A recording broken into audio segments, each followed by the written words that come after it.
자, 여기서 성품이 나왔습니다. 성품. 근데 성품은 이치하고 같다 그랬죠. 이치. 근데 이치는 이 우주가 이렇게 생긴 원리잖아요. 그죠? 생긴 원리. 그래서 여러분들도 알고 있는 이 태극이에요. 태극.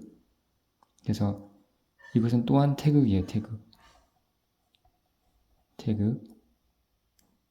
그래서 그 양은 동하고 음은 정한다. 그러니까 양은 움직이고 음은 고요한다. 이게 이제 현상적으로 나타나잖아요. 현상적으로 나타나는데 이것을 양은 동하게 하고 음은 정하게 하는 그걸 왜 그렇게 되냐? 그게 왜 이 물건을 밀면은 이 물건이 밀리잖아요. 그죠? 그런 거야. 눈에 보이니까 알 수 있는데 이 왜 양은 동하고 그렇게 표로 날아가고 위로 뜨고 빠르고 그리고 음은 왜 고요하고 차갑고 내려가고 이렇게 되는 그 원리가 왜 그렇게 생겨 먹었느냐, 왜 어떤 원리로 그렇게 되는 거냐라는 거에 대해서는 말을 할 수가 없는 거예요. 그래서 그것을 그 소이연이라 그러거든요. 소이연. 그러니까 그렇게 되는 이유. 그래서 이 소이연 이유를 알기는 어려운데 그렇게 시키는 그렇게 어떤 짜여져 있는 원리가 있다는 거죠. 그래서 이 소이연이 이 태극이고 이 태극이 있기 때문에 이 양은 동하고 음은 정하고 이런 것으로 현상적으로 이제 나타난다는 거죠. 그래서 이 소이연 이유는 모르지만 그렇게 되는 그 어떤 바탕적인 그 원리가 있을 거 아니에요, 그죠?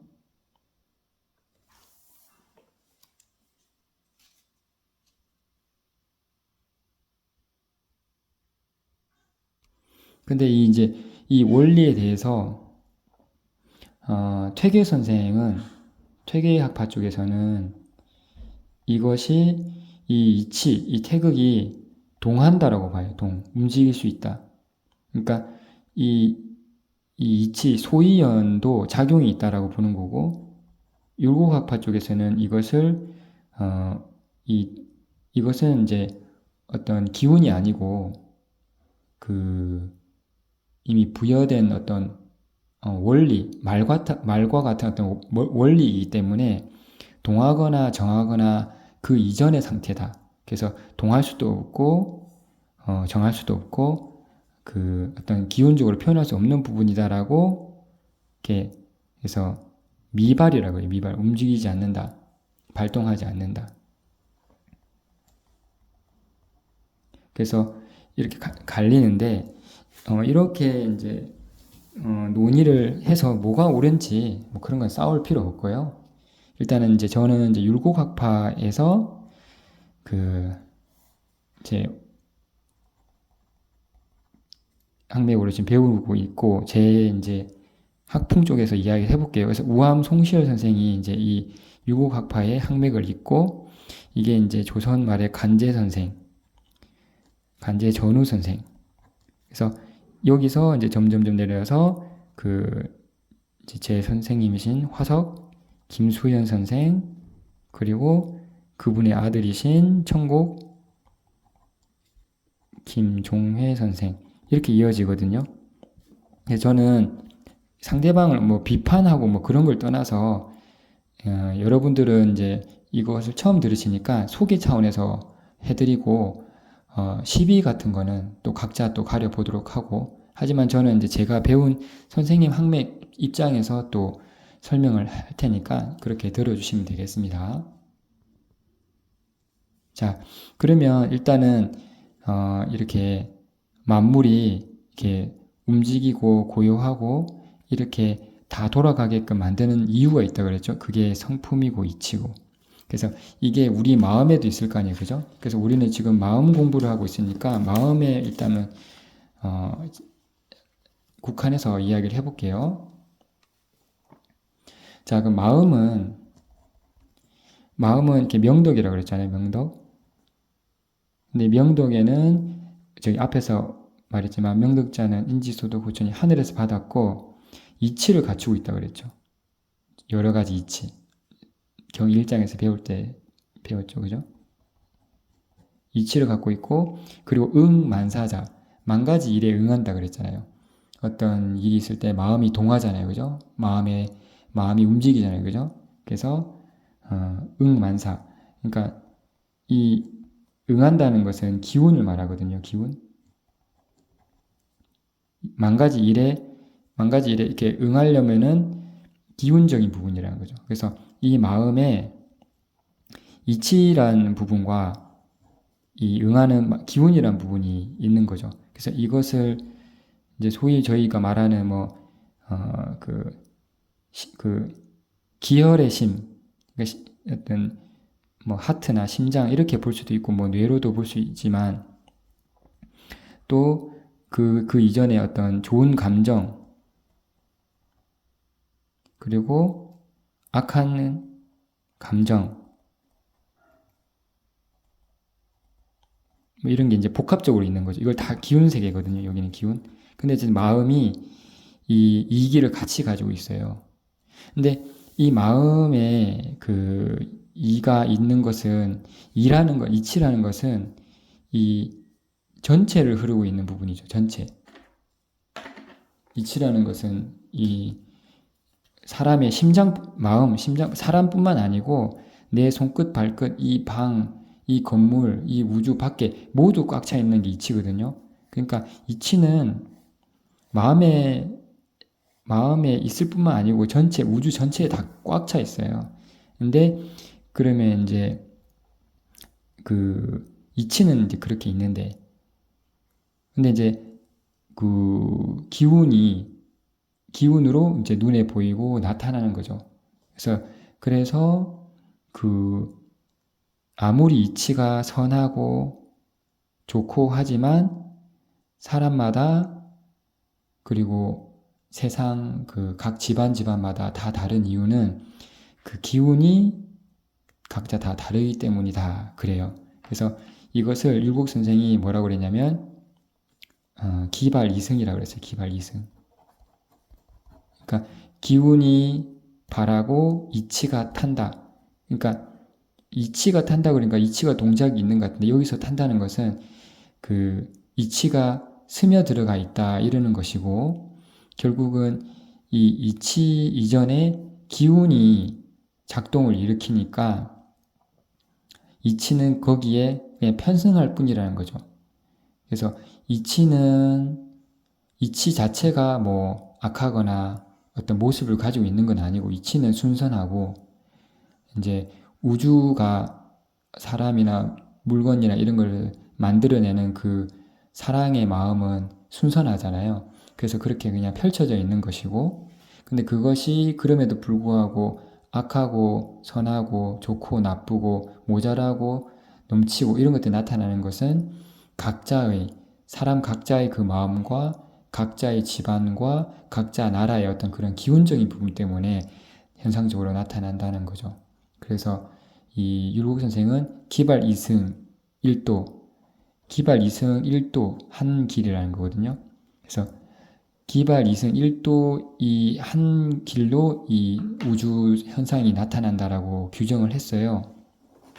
그래서 이 원리에서 설명을 하는 거거든요. 그래서 오늘 그래서 이제 사람의 성품을 어기지 말라라고 이렇게 어기면 좋지 않다라고 했잖아요. 그죠? 그래서 사람의 성품은 이치고 이치는 쉽게 말하면 사랑하는 마음이고 우주가 만물을 살리려고 하는 그 마음이거든요. 그래서 그거에 따르는 사람은 복을 받고 그거에 어긋나는 행동을 하는 사람은 재앙이 미친다는 게 오늘 이제 배운 내용이거든요. 근데 이렇게 그 성품이 있다는 것, 성품을 쫓아야 된다는 것, 그게 이제 이 공부의 핵심이에요. 그래서 이 아까 말한 이제 여기 우암 송시열에서 내려온 중간중간 내려와서 이제 조선 말에 간제 전후 선생이 이제 뭐라고 하셨냐면 이것을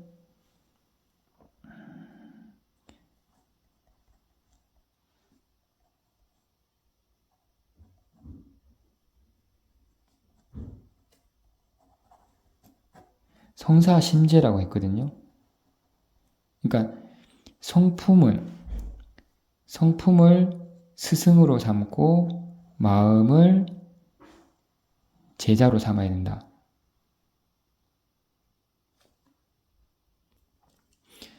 그래서 이 마음이라는 건 여기서 마음이라는 것은 그 어떤 일에 당했을 때 마음이 좋은 감정이 나타나기도 하고 악한 감정이 나타나기도 하고 감정이 이렇게 동요가 되잖아요.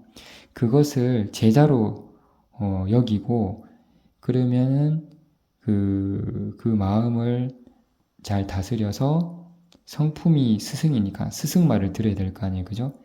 그 성품 스승의 그 방향으로 나아가게끔 사람이 마음을 써야 된다 이 말이에요. 그래서 그 요결로 성사심제거든요. 그래서 그 마음에 일어나는 그런 악한 감정, 나쁜 감정, 자기 치우친 그 편협한 어떤 생각이라든지 그런 것들을 이것은 제자다. 성품과의 입장에서 봤을 땐 제자다라고 생각하고 그것을 잘 다스려서 이 성품에 쫓아가게. 그래서 성품이라는 거는 인의 예지잖아요. 그죠? 그래서 인의 예지에 맞게끔 그 내 마음, 개인적인 그 마음 기운을 잘 조절해야 된다.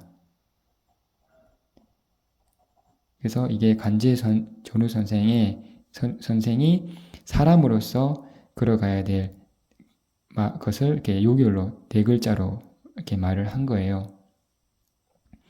그래서 쉽게 이제 이 기운이라는 거는 그 뭐 어떤 친구를 잘못 사귄다든지 어릴 때는 그리고 어떤 나쁜 환경에 놓여진다든지 그러면 착하게 있던 사람도 착한 성품을 가지고 있던 아이도 이런데 그 기운에 이제 물들어 가지고 또 악한 쪽으로 나아가게 되죠.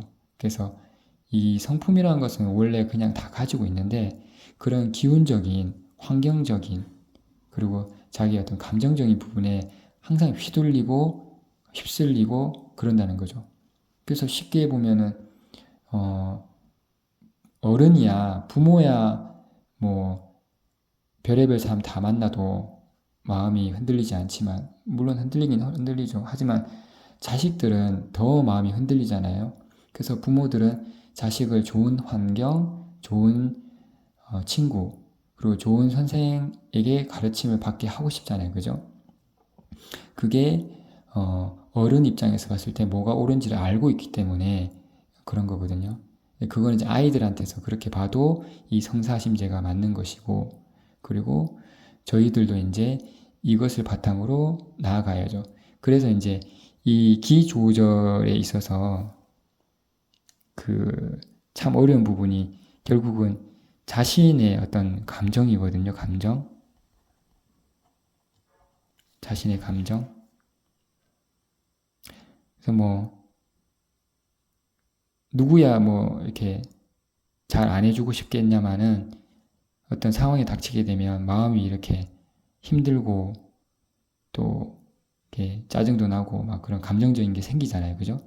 그런 것들을 그것은 심이니까 이것을 자기의 감정을 조절해야 되잖아요. 그래서 그 감정을 조절하기 위해서 극기라는 게 나타나는 거거든요. 극기. 그래서 극기 이제 복례가 결국은 이 기를 조절해서 예로 돌아간다 그 말이고 그래서 이 극기가 어른들이 이제 공부하는 데는 이제 중요한 거죠. 근데 이제 극기를 하다 보면 저도 이 부분은 잘 못해요. 그래서 아니까 그냥 말씀드리는 건데, 어떤 감정이 일어났을 때 그것을 참으면 그것도 병이 돼요.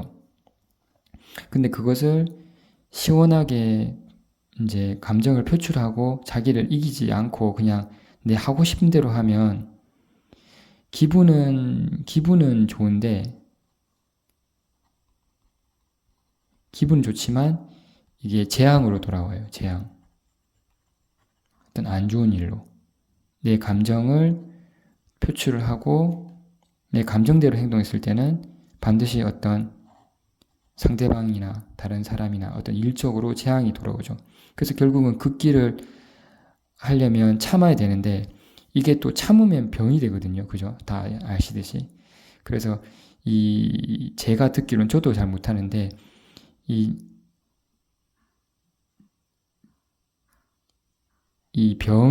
병이 안 되게, 그러니까 참으면, 내가 참음으로써 내가 내 자신을 이겼다.